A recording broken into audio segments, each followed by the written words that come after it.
इहो ठीकु आहे।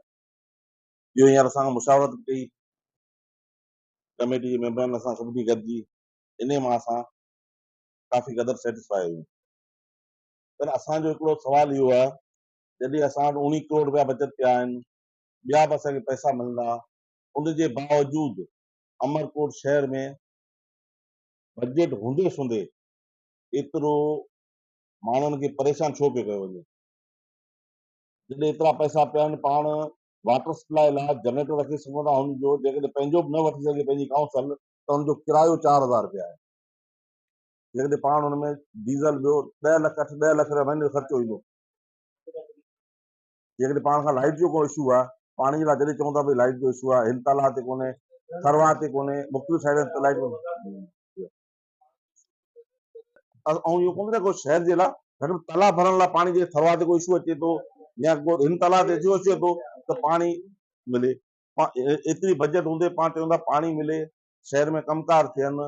असांजे शहर में जेको आहे पाण अॻी काउंसिल में मां मेंबर हुअसि, अमित चेयरमैन हुयो, अॻी काउंसिल में बि जेके रोड ठहिया प्योर ब्लॉक्स वग़ैरह जेको पंहिंजी बजट इन बजट जो पैसो ख़र्च थियो, अॼु हंधा हंधा ब्लॉक थिया पिया आहिनि। हींअर कुमार मेडिकल वटि वञूं, स्टोर वटि ब्लॉक थिया आहिनि, आशा मार्केट वटि वञूं, सॼा ब्लॉक कढी छॾिया अथनि। जिन पाड़े में वञूं, एतिरा कॉस्टली हिन क़ौम जो हिन अमरकोट जे शहर जो ख़र्चो थियल आहे, सभु ब्लॉक पिया निकिरनि शहर में। हाणे छा वरी पाण हू दुबारा ब्लॉक लॻाईंदासीं, दुबारा हिन बजट में पाण ख़र्चो कंदासीं? जिते हिकिड़ी दफ़ा ख़र्चो थियो आहे, दुबारा हुते ख़र्चो न थियणु खपे। ऐं जेकॾहिं किथे बि कोई शयूं आहिनि, हू हैंडल थियणु खपे। ईअं न थिए कि पंहिंजा एतिरा अमाउंट आहिनि, हींअर 19 लख अॻे पिया आहिनि 19 करोड़ ही पैसा मिलंदा, हुजूं पैसा मिलंदा, साॻिया पैसा 2 साल थी विया आहिनि, कमकार थिया कोन, पैसा इस्तेमालु थिया कोन, शहरियुनि जो पैसा कमाया कोन, वरी इहे पैसा किथे न वरी करप्शन जे वर चढ़ी वञनि, पैसा निकिरी वञनि, काउंसिल जो टाइम पूरो थी वञे ऐं माण्हुनि खे म्यूनिसिपल कमेटी आम माण्हुनि खे को फ़ाइदो न थिए। असां चाहियूं था इन बजट में शहर जी बहितरी लाइ कमु थिए, पाणी ते कमु थिए, सफ़ाई ते कमु थिए, डेवलप थिए। शहर में काफ़ी सारा रस्ता अहिड़ा आहिनि जेके बंदि पिया आहिनि, सीएम साहब खे ज़ाती तरह ख़बर आहे।